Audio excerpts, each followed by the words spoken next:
masa kerja atau masa kepemimpinan ini dari 20 dilantik 2021 sampai nanti di akhir 2024 sudah pilkada lagi. Artinya tidak lebih dari 4 tahun. Bunga Desa atau Jumling ini bagian dari cara berkomunikasi. Iya. Ya, bagian dari upaya membangun atau meningkatkan komunikasi antara pemimpin dengan yang dipimpinnya, dengan masyarakat. Membangun atau memberi pengertian kepada wakil bupati untuk bersikap sabar dan lain-lain lah, kan, gitu. Ketika wakil bupati ini memilih pindah partai, ya sudah. Gitu kan, itu Assalamualaikum warahmatullahi wabarakatuh. William Sumping, Kang Tony Permana, anggota DPRD Kabupaten Bandung dari fraksi Nasdem. Siap. Sudah jadi satu fraksi, Kang? Sudah satu fraksi sekarang. Ini udah berapa kali main ke Desa Lengkong, Kang? Wah, udah beberapa kali. Oh, udah beberapa kali. Dan baru hari ini yang masuk sini, Kang? Iya. Ya, alhamdulillah. Ini mantan aktivis tapi enggak, masih aktivis. Jadi kita akan tanya-tanya terkait kebijakan-kebijakan apa sih anggota DPRD, karena berbicara anggota DPRD konotasinya selalu negatif gitu kan. jadi Gus nanti jadi kades, nanti jadi anggota dewan DPRD itu selalu negatif konotasinya tuh, Kang. Iya. Tapi hari ini kita mudah-mudahan DPRD ini harus diisi oleh Tony Permana selanjutnya, bukan selanjutnya, harus banyak diisi oleh yang punya integritas dan komitmen terhadap perubahan cek Nasdem mah, terhadap perjuangan cek PDIP mah, terhadap kebangkitan cek PKB mah, gitu kan. Dan ini harus diisi oleh aktivis seperti beliau. Kang Tony, kapan jadi DPR? Udah lama ya? Udah berapa tahun? Saya udah masuk tahun ketiga ini ya. Tahun ketiga dari pelantikan akhir 2019. Berarti angkatan kemarin. Dan ini Ya. baru pertama kali Baru pertama kali. jadi anggota DPR. Iya, betul. Produk apa yang telah dihasilkan, bukan yang telah dihasilkan, apa yang telah diperjuangkan, yang selama ini diperjuangkan dari luar, sekarang diperjuangkan dari dalam? Ya, ini kan DPRD ini kolektif kolegial ya. Artinya memang nggak bisa semata-mata bekerja sendiri. Jadi ada Kabupaten Bandung ini kebetulan pemilih, salah satu pemilih terbanyak di Kabupaten Bandung, di wilayah Jawa Barat maksudnya. Jadi kita ada 55 anggota DPRD semuanya. Dan ini bekerja secara kolektif. Jadi tidak sendiri-sendiri. Di mana di situ juga dibagi ada komisi-komisi. Dan bagaimana kita dari komisi-komisi itu kita dibagi tugas lah. Tugas, ada pembagian komisi berdasarkan nanti ada mitra kerjanya. Jadi itu bagian dari, memang nggak seluruhnya. Saya ini nggak bisa bertugas untuk semua hal. Karena di komisi apa? Kebetulan saya ini ditempatkan partai jadi anggota komisi C. Terkait apa itu? Terkait pembangunan dan infrastruktur. Itu di komisi C saya tugasnya. Mitra tugasnya, mitra itunya? Mitra kerjanya itu ada sekitar 7 ya. 7. Ada 7 SKPD, 7 dinas.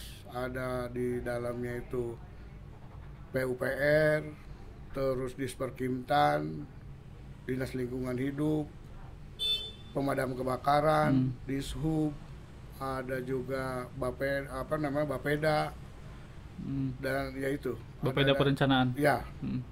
Badan Perencanaan Daerah. Kalau pendapatan? Pendapatan itu di komisi B. AB. Iya. Berarti baru 6. Satu lagi apa ya? Bagian pembangunan di Setda. Oh, Setda. Iya. Jadi kalau urusan pembangunan kayak jalan apa itu emang sekupan wilayah kerjanya? Bagian dari di komisi C lah, kerja di komisi C. Sekarang kan ketika ada perubahan bukan kekuasaan, ketika ada perubahan kemarin ada pemilihan bupati ya. Betul. Ada perbedaan nggak antara yang sebelumnya dengan yang sekarang terkait kebijakannya yang di komisi Kang Tony itu? Ya secara khusus sih apa namanya ini karena memang belum lama ya, baru kurang lebih setahun. Sebetulnya belum terlalu terlihat perubahan apa. Tapi paling tidak begini, ada komitmen dari bupati atau kepala daerah yang baru ini untuk memaksimalkan khususnya di bidang pembangunan. Gitu. Bagaimana pembangunan infrastruktur ini juga menjadi salah satu konsentrasi. Ya. Jadi infrastruktur ini kan tidak juga dipahami hanya sekedar jalan begitu ya, tapi ada infrastruktur lain di bidang kesehatan misalkan. Di bidang kesehatan bagaimana tahun ini saja itu rencana ada 2 rumah sakit daerah yang akan sedang proses ya, yang akan dibangun. Artinya ini masih proses lelang. Yang saya dengar hari ini sedang dalam proses lelang. Terus juga ada komitmen membangun sekolah-sekolah baru, khususnya SMP, SD dan SMP. Karena itu wilayah kewenangan kabupaten. Jadi biar nggak salah juga bahwa kalau SMA itu kewenangannya ada di provinsi. Itu yang berdampak terhadap pembangunan yang sifatnya terhadap peningkatan indeks manusia kan. Kalau kayak SMP, IPM ya kan. Ya. Nah sekarang Kang Ton, ada nggak yang perlu diketahui oleh masyarakat selain informasi barusan? Contohnya di DPRD ini seperti ini, yang seolah-olah masyarakat kan yang tadi diawali di prolog itu konotasinya kan selalu negatif. Ya. Nah apa sih kinerja DPRD itu? Ya sebagai kan dalam struktur ketatanegaraan kita untuk tingkat kota, kabupaten atau provinsi ya, DPRD ini kan adalah mitra eksekutif. Jadi kita ini bagian dari pemerintah daerah. Artinya kita menjadi bagian dari mulai perencanaan, ya, proses perencanaan kita terlibat, terus proses penganggaran juga kita terlibat dan juga proses pengawasan. Nah, selama ini kita sih di tiga hal itu kita cukup konsentrasi. Artinya bagaimana misalkan di perencanaan pembangunan di Kabupaten Bandung ini kita kawal proses perencanaannya sehingga tidak terjadi lagi proses pembangunan yang sifatnya dari tahun ke tahun misalkan hanya di 1-2 titik itu saja. Nah kita kan melihat sebelumnya itu banyak pembangunan yang akhirnya tidak terlihat gitu oleh masyarakat. Nah, makanya untuk infrastruktur jalan misalnya bagaimana tidak kita terlihat, dorong tidak terlihat artinya bukan fiktif tapi bukan. Tidak, artinya gini, satu titik jalan misalkan ini rusak terus diperbaiki, tahun depan juga ternyata diperbaiki lagi. Ini kan terkait juga nanti kualitas ya, kualitas pembangunannya, kualitas pekerjaannya. Nah, kita dorong misalnya Dinas PU itu bagaimana juga mulai menciptakan jalan-jalan baru, jalan-jalan baru untuk mendorong secara ekonomi masyarakat, harapannya itu. Terus perbaikan jalan itu bagaimana ini berdasarkan juga masukan ataupun kan ini ada salah satu pola yang sudah benar sebenarnya sudah betul, pola usulan misalnya melalui Musrenbang ini bagaimana itu lebih diakomodir. Tapi itu kalau harapan dan kita dorong betul itu gitu, untuk bagaimana jadi acuan dinas terkait. Kalau dari sisi aspirasi, contoh kan tidak sedikit nih orang datang ketemu Kang Tony, Kang saya begini, itu bisa nggak dimasukkan pada proses program RPJM ataupun program untuk dilaksanakan? Ya sebagian kan kita akomodir, misalnya kayak kami di DPRD kan punya slot ya, atau bukan slot ya, semacam inilah slot atau kesempatan untuk memasukkan program melalui jalur pokok pikiran. Nah kalau di desa misalkan melalui jalur musrenbang, kita di DPRD juga punya kesempatan untuk mengakomodir aspirasi masyarakat ini melalui pokir. Dibatasi nggak?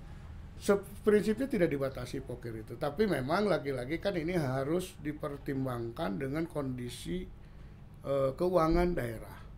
Artinya ya nggak semua juga persoalan dalam 1 tahun ini kita selesaikan. Kan banyak persoalan masyarakat merasa tidak diwakili, kan itu kan? Betul. Itu kan betul. Itunya. Kenapa? Karena kehadiran bukan kehadiran maksudnya dalam arti fisik hadir itunya, tapi kehadiran di dalam sebuah kebijakan bisa saja yang tadi itu bahasa tidak terlihat itu bukan karena bahasa terlihat pembangunannya, tapi yang tadi ada kualitas yang kurang, termasuk bahasa kehadiran ini kan tidak berbicara bahasa kehadiran fisiknya, tapi kehadiran kebijakannya juga yang tidak terasa. Kan gitu. Makanya kita kan juga sering menerima keluhan, pengaduan gitu ya dari masyarakat, baik langsung itu datang ke komisi secara resmi, secara formal mereka ajukan untuk beraudiensi, atau melalui telepon ke masing-masing anggota termasuk ke saya. Dan itu diakomodir juga? Ya, artinya gini, kita misalnya dapat keluhan dari masyarakat ataupun dapat aspirasi dari masyarakat, khususnya kalau saya di bidang pembangunan, saya selalu berusaha untuk secepatnya mengkomunikasikan itu dengan dinas terkait. Nah, kalau memang ada slot anggaran atau slot program yang kebetulan ini sama dengan aspirasi itu, bisa secepatnya itu direspon. Nah, kalau tidak bisa seperti apa? Kalau tidak bisa, ya itu tadi diakomodir melalui proses pokir. Soalnya kan masyarakat tuh lamun minta pok torolong, Pak. Ya itulah, itu problemnya. Itu kan problem yang memang kita ini kan melakukan upaya perubahan tidak semudah membalik telapak tangan. Di situ butuh pengertian semua pihak menurut saya. Makanya harus disampaikan juga nih ke masyarakat bahwa perlu pengertian dari semua pihak. Kalau yang dimintanya itu sesuai ternyata dengan pelaksanaan program tahun ini, nah itu sangat mungkin dilaksanakan tahun ini. Tapi kalau tidak sesuai dengan pelaksanaan tahun ini, maka dikawal sampai dengan tahun depan. Begitu ya, Pak? Betul. Ya, ini yang harus dipahami, bahwa intinya anggota dewan itu satu, siap menerima aspirasi apapun itu yang selama di dalam konteks kinerjanya. Yang kedua, yang menjadi persoalan masyarakat itu jangan pok torolong minta itu sesuai enggak. Nah itu. Insya Allah. Tapi selama ini aman-aman saja ya, Kang? Ya, selama ini banyak yang terakomodir ya kalau menurut saya, aspirasi dari masyarakat melalui teman-teman di DPRD. Ada batasan dapil nggak? Prinsipnya sih nggak ada, karena ketika kita ini dilantik, kita ini kan mewakili masyarakat Kabupaten Bandung. Walaupun kan kita berusaha ini bagaimana wilayah-wilayah itu dibagi dalam pengertian beginilah, secara teknis. Misalkan saya ini di fraksi Nasdem itu ada 5 anggota, yang kebetulan 5 anggota ini karena kita sudah satu fraksi, ini di masing-masing atau di semua komisi itu ada. Nah itu bagaimana dikomunikasikan di internal fraksi. Jadi bisa karena di komunikasi fraksi ini bisa karena kewilayahan pendekatannya, artinya dapil, bisa juga mitra kerja pendekatannya. Itu. Jadi mitra kerja. Oh, kalau ada keperluan terkait pembangunan infrastruktur, ini ada di Komisi C. Siapa anggota kita yang ada di Komisi C? Ada kepentingan terkait pendidikan ataupun juga kesehatan, ini di Komisi D. Nah, kita bisa komunikasi dengan teman-teman Komisi D. Tapi prinsipnya ini semua kolektif kolegial. Walaupun di dapil sendiri. Iya, bisa itu. Jadi yang paling yang paling utama itu adalah berbicara masalah kinerja ya, tugas di komisinya. Iya. Jadi walaupun itu sekarang contohnya di kita nih di Bojong Soang, Pak Tony ini dari dapil 6, berarti kan daerah Bale Endah. Betul. Nah, kalau itunya urusannya adalah mitra kerja, boleh lari ke sini. Bisa jadi. Saya membantu mengkomunikasikan kepentingan masyarakat di luar dapil 6. Itu nggak ada salahnya. Gitu kan. Kalau yang jadi persoalan sekarang yang terasa, dulu waktu di luar banyak begitu kritik terhadap pemerintah waktu itu yang saya tahu terhadap sosok Pak Tony ini. Tapi ketika sekarang di dalam, apa sih yang masih menjadi persoalan sehingga Pak Tony saya beberapa kali lihat mengkritisi langsung melalui media massa. Jadi beberapa kali, apa sih yang menjadi persoalan itu? Kalau yang saya lihat kalau dikritik itu kan hanya part-part kebijakannya saja. Tapi kalau secara global apa sih menjadi persoalan di Kabupaten Bandung ini? Ya tadi kalau bicara misalkan persoalan pengelolaan pemerintah ini kan harus berangkat dari proses perencanaan yang komprehensif, ya. Perencanaan yang memang dari banyak sisi ini dilihat, gitu ya. Nah kadang-kadang kan ada banyak program ataupun juga kegiatan itu dari tahun ke tahun itu saja gitu. Padahal belum tentu juga ini diperlukan. Makanya ya di sini kadang-kadang persoalan muncul gitu kan dari sisi perencanaan. Belum lagi pada sisi pelaksanaan. Di sisi pelaksanaan juga tadi ternyata banyak pelaksana kegiatan ini tidak sesuai ya dengan perencanaan yang sudah dibuat. Itu makanya sering juga akhirnya kita ya kritisi, baik kritisi di tahap rapat-rapat dengan kita, atau kalau enggak ya kita sampaikan ke publik gitu loh. Tapi pernah menemukan sesuatu kegiatan yang tidak direncanakan tapi ada? Ya sejauh ini sih sebenarnya perencanaan kan itu sesuai perencanaan, tapi biasanya pelaksanaannya yang kurang tidak maksimal ya. Tapi tidak ada urusannya perencanaan semua. Betul. Sesuai. Karena ini kan persoalan pertanggungjawaban penggunaan anggaran. Saya pikir ya sangat keterlaluan lah kalau misalkan pemangku kebijakan atau misalkan dalam hal ini dinas terkait SKPD membuat kegiatan yang tidak ada dalam perencanaan. Itu kan pernah menemukan belum? Sejauh ini enggak. Ya kalau itu kan berbahaya juga. Ya, sejauh ini enggak ada. Apa sih produk yang telah dibikin oleh Komisi C? Kalau Komisi A kemarin cerita dia mengawal RDTR dan segala macamnya. Ada rencana detail tata ruang. Tapi apa sih yang telah sebenarnya RDTR ini kan bagian dari yang masyarakat itu harus bangga. Oh ya, kerja di Dinas PU ya. Itu juga bagian dari tugas di Komisi C. Cuman yang bikinnya Komisi A gitu. Nah, itu kan berupa pansus ya. Ya, jadi panitia khusus yang dibentuk itu berdasarkan tadi ada perwakilan fraksi. Yang di situ juga memang idealnya juga mewakili komisi-komisi. Gitu ya. Jadi nggak ini kan bukan hanya sekedar ini komisi A, ini komisi B atau komisi C, enggak. Jadi kalau pansus itu berdasarkan tadi komisi, beberapa bisa pendekatannya juga partai, komisi atau fraksi. Gitu. Dan kalau bicara tata ruang kan ini wilayah kewenangan di Dinas PUPR. Kalau berbicara sekarang kekuatan, kuat mana antara komisi dengan fraksi? Ya, fraksi ini kan secara ketentuan ini bukan alat kelengkapan DPR. Jadi fraksi ini hanya melakukan regulasi atau pengaturan terkait penugasan-penugasan internal. Ya. Tapi kalau komisi ini kan bagian dari secara struktur di DPRD ini bagian dari AKD, alat kelengkapan dewannya, alat kelengkapan DPRD. Ya tentunya komisi lah yang sangat posisinya sangat strategis. Nah, kembali lagi ke persoalan yang tadi yang menjadi persoalan ini. Kalau di Komisi D itu yang ditemukan apa menjadi persoalan selain perencanaannya itu saja. Ada beberapa kasus perencanaannya itu saja.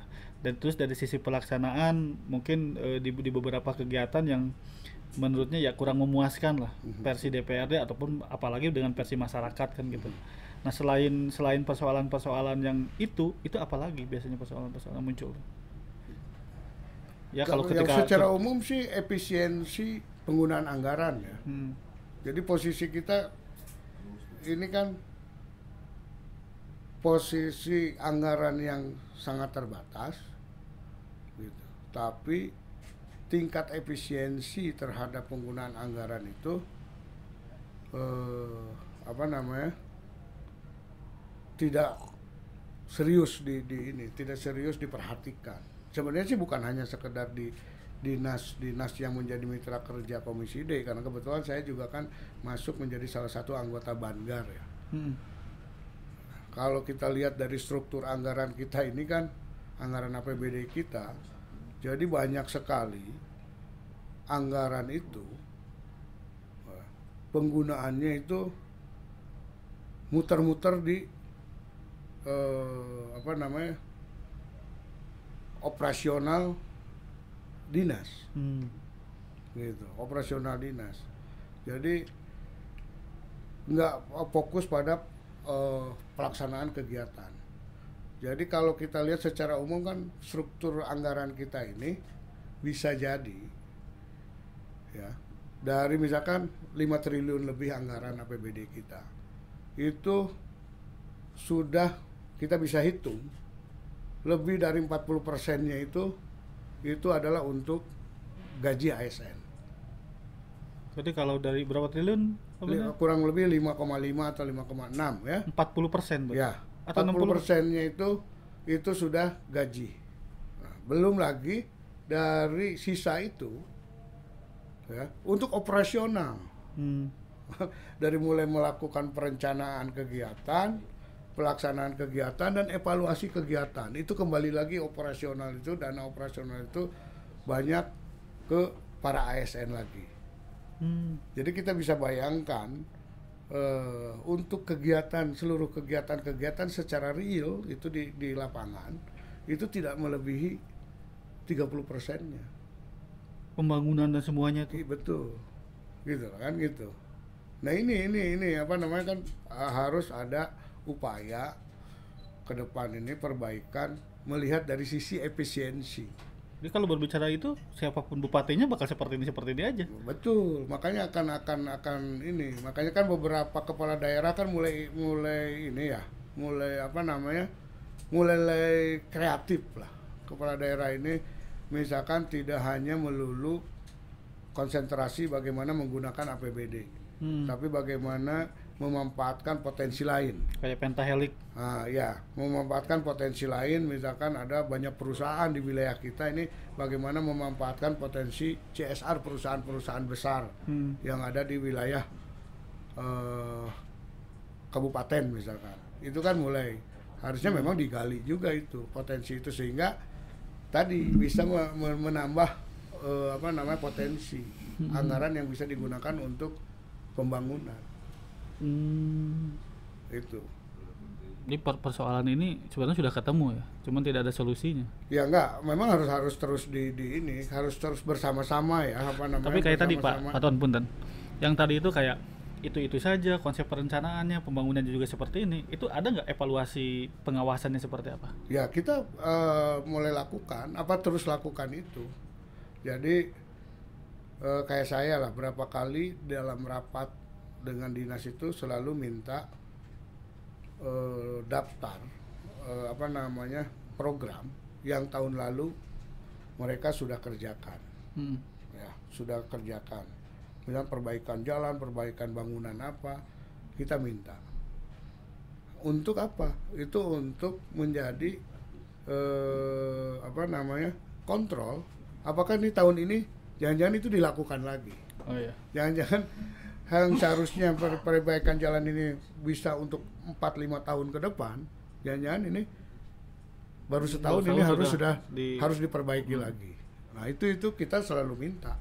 Sekarang kita kontrol mana gitu kan, yang tahun lalu jalan mana saja atau bangunan mana saja yang diperbaiki atau membuat apa hal yang baru. Satu komisi berapa orang? Satu komisi ini kita kurang lebih 13 orang. Dari 7 dinas ini semuanya diminta dan itu dikaji Iya, oleh ya seorang enggak, orang. artinya bareng-bareng, rame-rame, kolektif ya di komisi. No. Di komisi memang dengan waktu keterbatasan waktu untuk melakukan kajian itu juga jadi problem tersendiri ya. Gitu. Untuk pembahasan ini kan waktunya pendek. Makanya dengan berbagai cara sih sebenarnya kita termasuk mendengar masukan dari masyarakat gitu ya. Ya, itu untuk melakukan kontrol terhadap kinerja SKPD. Anggota dewan ini kan orang banyak yang mengatakan bahwa petugas partai. Ada nggak platform partai yang bisa dimasukkan di dalam konsep ini? Apa jangan-jangan tidak terasa oleh masyarakat? Sehingga partai itu nggak apa-apaan di tingkatan kabupaten, kalau di tingkatan provinsi, di tingkatan pusat mah gitu. Ya secara teknis sih memang sebenarnya kita kan nggak boleh juga secara etika mencampur-campurkan kepentingan subjektif ya partai. Tapi bahwa misalkan partai-partai ini mempunyai platform ataupun visi misi yang ideal, ya itulah yang menjadi ukuran kita bersama sebenarnya. Tapi prinsipnya kita nggak boleh tadi secara subjektif mencampur adukan kepentingan partai dengan proses pembangunan yang sedang berjalan. Kalau itu menurut saya gitu ya, menurut saya itu bahwa tadi ada nilai-nilai ideal yang sedang diperjuangkan oleh partai, itulah yang menjadi dasar kita. Jadi saya nggak pernah jarang sekali lah, atau bahkan mungkin tidak pernah saya bicara ini untuk kepentingan Nasdem, karena saya yakin ketika saya sebagai anggota DPRD dari Nasdem, ketika ikut memperjuangkan kepentingan masyarakat, itu kan dengan sendirinya lah kan masyarakat punya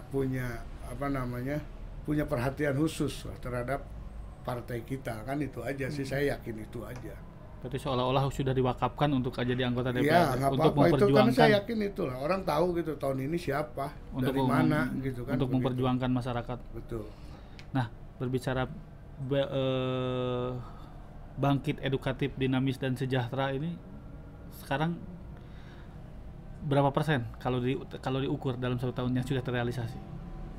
Ya, kalau capaian kan khususnya yang di bidang komisi C. Komisi C ya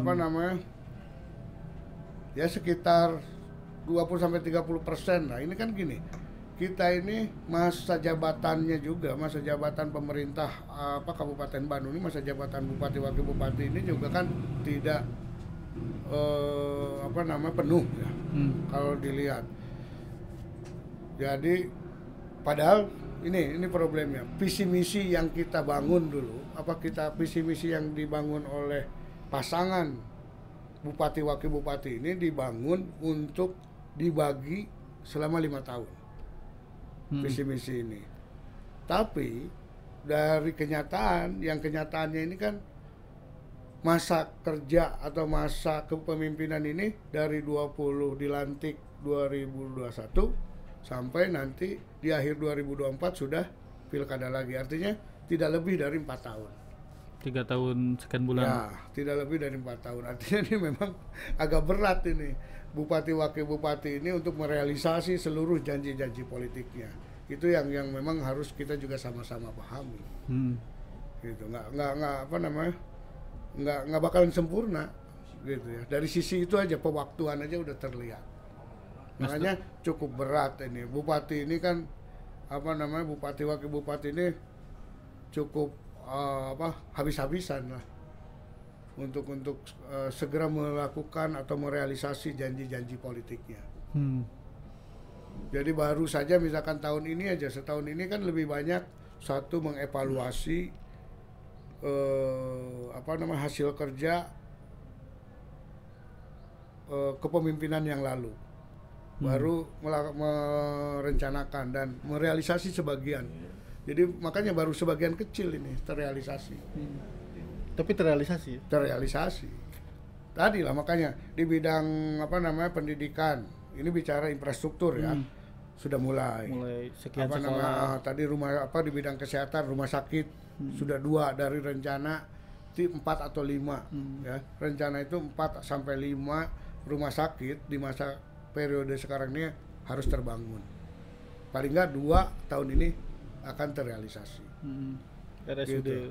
Ya, RSUD walaupun baru RSUD kelas atau tipe D ya. D. Tipe D. Nanti dilihat ininya lah perkembangannya. SMP. Sekolah-sekolah SMP ini mulai juga tahun ini direalisasi dibangun. 1 SD. Itu. Makanya agak-agak ya di sisi lain saya melihat agak berat bagi pemerintahan hari ini. Mudah-mudahan juga kemarin selama 2 tahun ini kita menghadapi situasi pandemi yang juga itu membatasi banyak hal. Mudah-mudahan tahun ini lebih leluasa lah.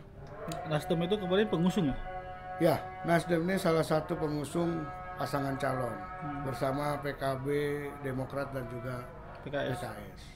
Tapi sekarang setelah ditinggalin masih tetap pengusung tapi. Ya, kita menjadi bagian. Selama ini sejauh ini kita merasa perlu atau merasa selama ini merasa nyaman lah dengan kepemimpinan Bupati hari ini ya kita tetap konsisten mengawal ini. Walaupun tetap prinsipnya kita juga tetap kritis terhadap apa yang dilakukan kepala daerah hari ini.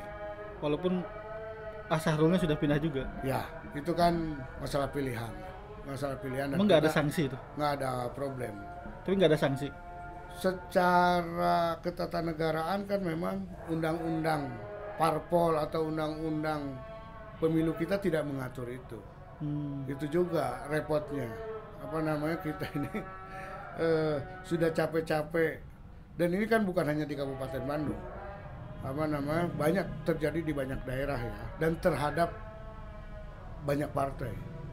Ya maksudnya kan kalau kayak dewan macam-macam kan dia PAW. Betul. Sanksinya ya hanya paling dipecat gitu kan. Sanksinya dipecat tapi kan tidak merubah posisi politik dalam konteks ketatanegaraan. Artinya kalau dia jadi bupati atau wakil bupati tetap aja milik partai tersebut. Walaupun si orang itu udah pindah partai. Betul. Enggak. Jadi kalau udah pindah partai ya partai itulah yang ininya gitu kan. Partai barunya itu.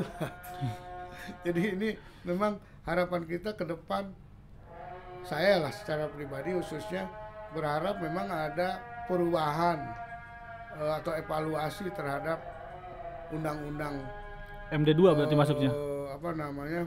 Pemilu atau undang-undang pilkada ya. Yang mengatur ini penting menurut saya. Biar tidak ada kutu loncat. Ya, jadi meminimalisir terjadinya kutu loncat lah dalam pilkada gitu. Iya buah-buah kemudian gara-gara numawana oke kutu loncat. itulah makanya harus diatur.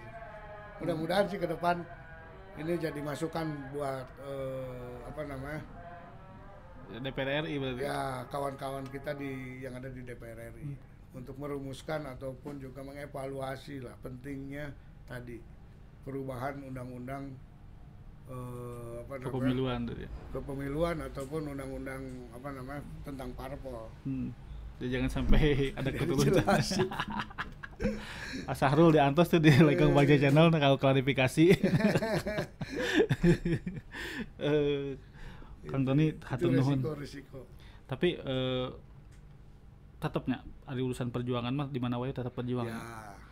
Ya lagi-lagi itulah ini kan. Karena emang dasarnya dari perjuangan juga kan. Karena pindah ke restorasi. Ini boleh-boleh saja lah gitu. Sah-sah saja. Dilakukan. Tapi ada nggak otokritik karena sebagai pengusung lah terhadap Pak Bupati yang sekarang itu? Ya Saya nanya ke Pak Bupati punten ya, mana siga bunga desa itu ada kritik nggak? Program-program jumling. Tapi ya bagus. saya maaf ya, saya maaf. Hmm. Nanti kalau emang tidak etis di-cut nggak apa-apa. Karena saya beberapa kali ngikut jumbling itu hampir rata-rata masyarakat tuh sedikit, Pak. Ya yang hadir malah kepala dinas dan segala macamnya.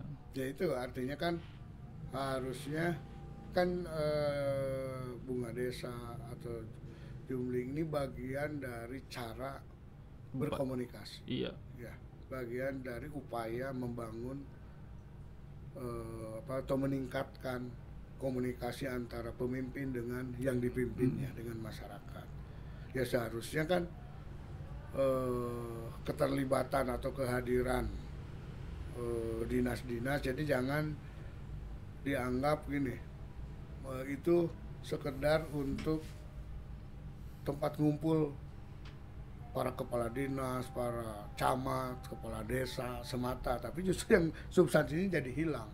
Nah, jadi bagaimana sebenarnya itu pelibatan masyarakat, mengundang masyarakat secara luas itu harusnya lebih ditingkatkan. Gitu. Jadi bukan tempat ngumpul atau ajang ngumpul para pejabat, gitu kan. Gitu. Yang padahal sampai jadi substansinya nggak kena pada akhirnya kan. Substansi dari direncanakannya kegiatan itu kan untuk tadi jembatan komunikasi antara masyarakat dengan pemimpinnya.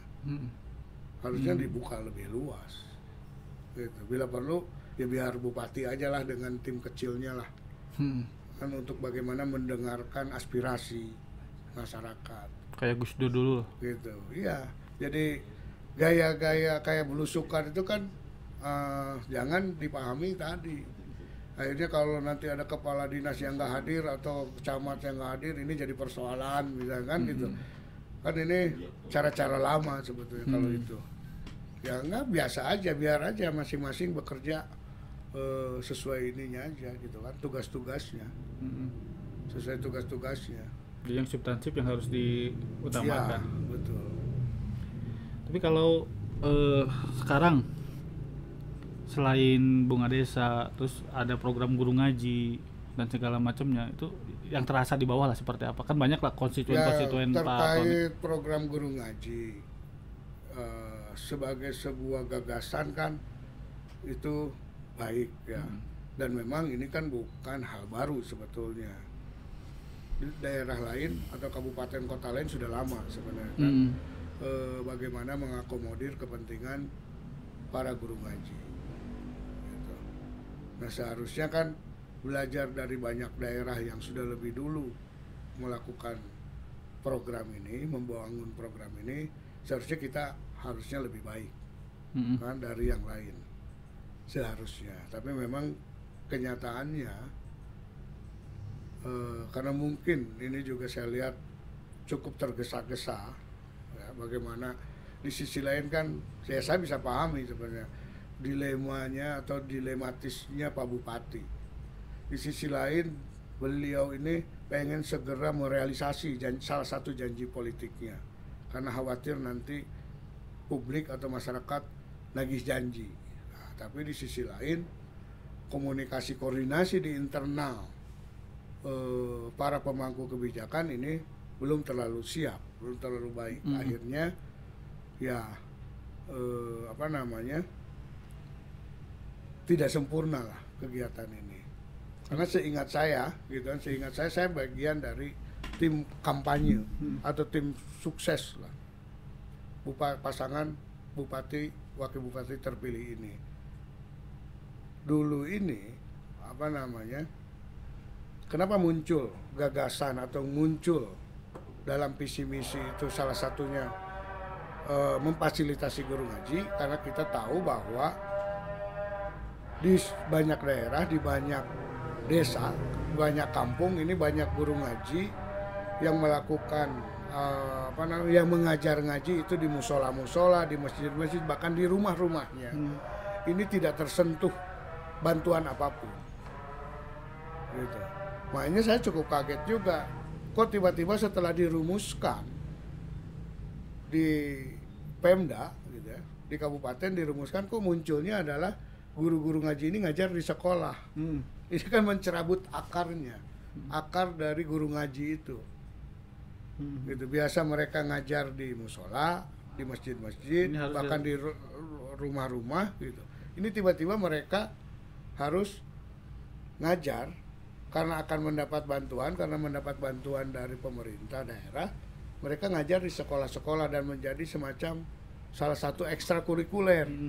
Ini kan apa namanya? Menghilangkan prinsip awal. Keluar sebenarnya dari perencanaan awal. Gitu loh. Tapi sudah Kita disampaikan. tadinya kan idealnya begini, kita biarkan mereka tetap ngajar yang biasa di musola, yang di masjid, di rumah, di langgar, tapi ini kita perhatikan. Iya. Kan gitu loh. Dan sekarang di saya tuh ada yang muridnya banyak gitu. Dia ngajar di rumah sampai tidak diambil itu. Karena satu secara legal pendidikannya, formal pendidikannya nggak ada. Jadi nggak punya ijazah Makanya SD, itu yang SMP. harus diperbaiki lah.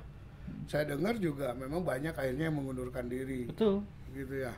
Mengundurkan diri sebagai guru ngaji yang menerima bantuan.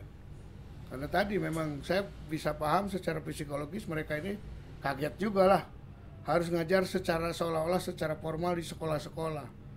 Ditentukan jadwalnya. Apa itu tidak di skema anggaran yang bisa menyebabkan itu?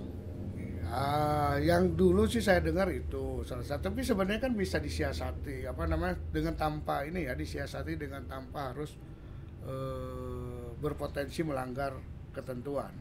Makanya itulah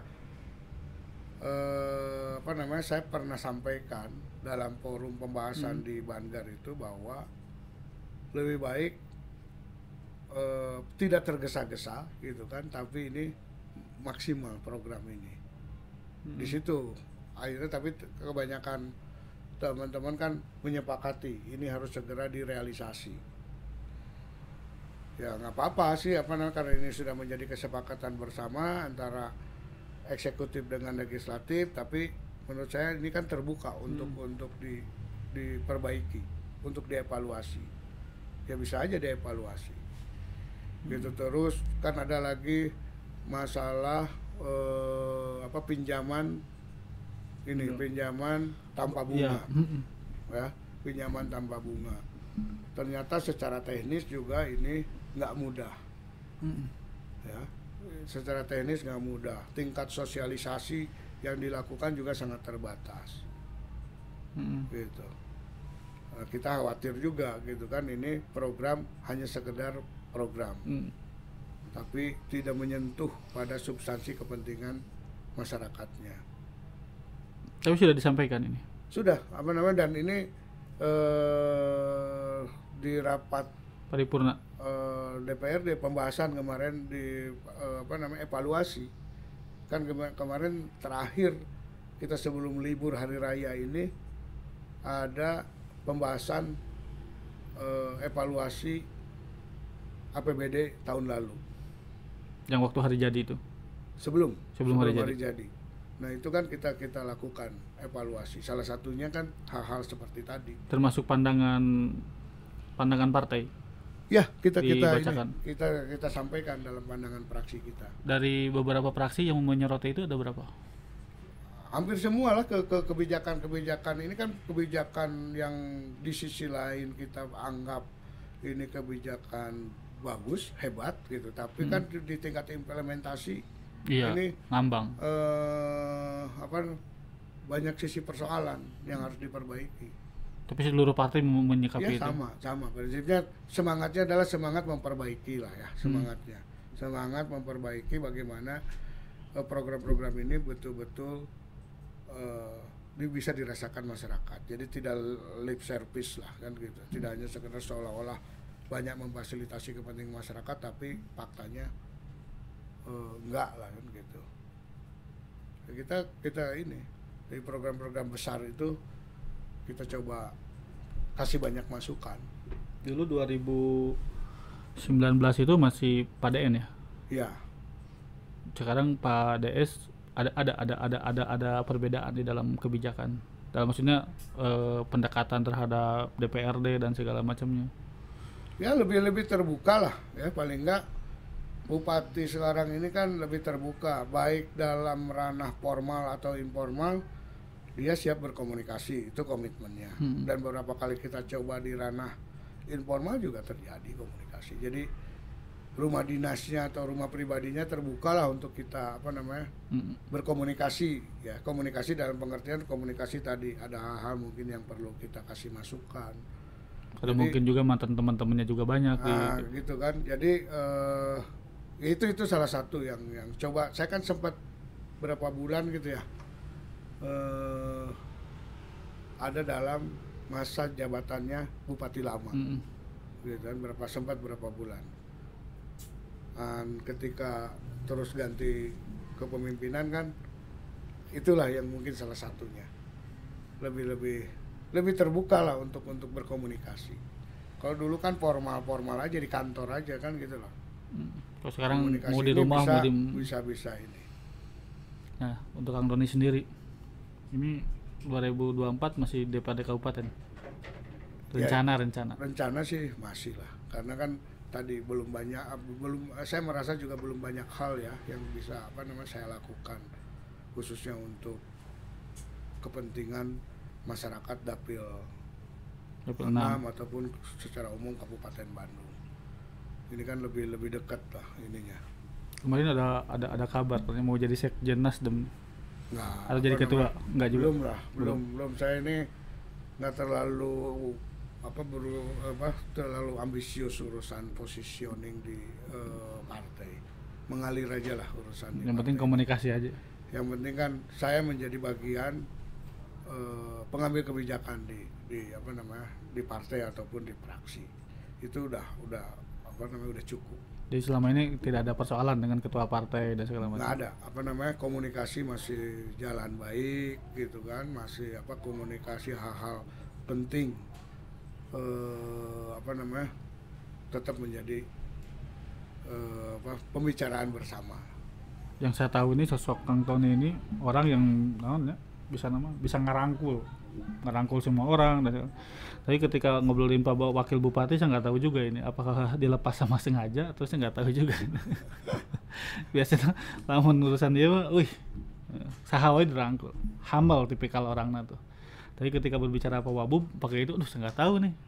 Saya sebenarnya salah satu orang ya di internal partai yang berusaha semaksimal mungkin habis-habisan untuk bagaimana membangun atau memberi pengertian kepada wakil bupati untuk bersikap sabar dan lain-lain lah kan, gitu. Boleh dikonfirmasi itu bagaimana saya berusaha untuk terus membangun komunikasi gitu. Tapi bahwa ada hal-hal yang mungkin secara subjektif beliau rasakan ya, ada ketidaknyamanan gitu kan, baik secara personal ataupun secara organisasional, ya saya kan nggak bisa masuk lebih jauh urusan itu. Tapi saya sudah berusaha menjaga komunikasi ya, mewakili partai, mewakili fraksi gitu. Bagaimana memberikan pengertian bahwa memang politik ini sangat dinamis gitu loh. Politik ini nggak hitam putih gitu lah, nggak hitam putih ya. Tapi lagi-lagi kan saya nggak bisa memaksakan pilihan-pilihan atau sikap-sikap politik seseorang, sehingga ya ketika wakil bupati ini memilih pindah partai, ya sudah gitu kan, itu pilihannya gitu kan. Yang penting saya hanya berpesan jangan sampai nanti melakukan upaya-upaya membangun hal-hal yang kurang baik lah terhadap partai sebelumnya, artinya Partai Nasdem. Tapi saya percaya lah di sisi itu wakil bupati bisa lebih bijaksana gitu ya, memandang bahwa jangan sampai aja kita terdengar bahwa menjelek-jelekan Nasdem dan lain-lain gitu kan. Itu udah lain persoalannya kalau sampai seperti itu gitu kan. Tapi bahwa kita pahami wakil bupati ini bersikap atau memilih pindah partai, ya kita memang kita hargai gitu lah. Semoga husnul khotimah. Mudah-mudahan aja gitu kan di tempatnya yang baru lebih mendapat kenyamanan kan gitu. Kalau itu persoalan kenyamanan gitu. Jadi walaupun ada nyeri hati. Aduh, luar biasa. Ternyata janjinya 20 menit sudah hampir 1 jam, Bang Ton. Siap. Terima kasih banyak. Saya minta pesan dan kesan untuk masyarakat Kabupaten Bandung, karena ini akan kita sebarluaskan untuk masyarakat Kabupaten Bandung. Alhamdulillah ini perjalanan Kang Tony bukan lagi perjalanan pribadi, tapi sudah melihat bagaimana pandangan Kang Tony terhadap kabupaten hari ini, kabupaten sebelumnya, dan kabupaten yang akan datang. Bahwa Kabupaten Bandung ke depannya sudah terbayang oleh Kang Tony harus seperti apa. Maka fungsi dari sebagai anggota DPRD Kabupaten Bandung, fungsi pengawasan, fungsi pembahasan anggaran, terus apalagi ya sebagai tempatnya aspirasi, ternyata sudah disampaikan semua. Jadi urusan partai itu kalau sudah masuk anggota dewan, urusan partai, platformnya partai, intinya sama. Partai apapun sama. Yang penting meningkatkan kesejahteraan masyarakat, dan itu yang dikawal oleh Kang Tony. Jadi Kang Tony meyakini dengan etikanya sendiri bahwa yang mana kebijakan di kabupaten yang ikut mensejahterakan rakyat, maka disitulah Nasdem hadir, gitu kan. PKB hadir, PDI hadir, dan semuanya hadir semuanya. Jazakallah khairan katsiran, Kang Tony. Semoga obrolan kita ini walaupun ada pelan-pelan, menggebu-gebu karena bagian dari koalisi sudah tidak lagi bagian menjadi oposisi, itu bisa ngegebu-gebu.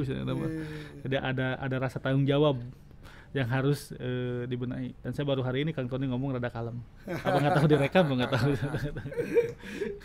Apa nggak tahu di belakangnya ada foto Kang DS dan Kang Sarul. Atau Kang Tony bila sami.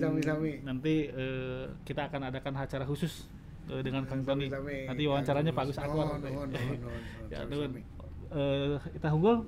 Assalamualaikum warahmatullahi wabarakatuh. Salam.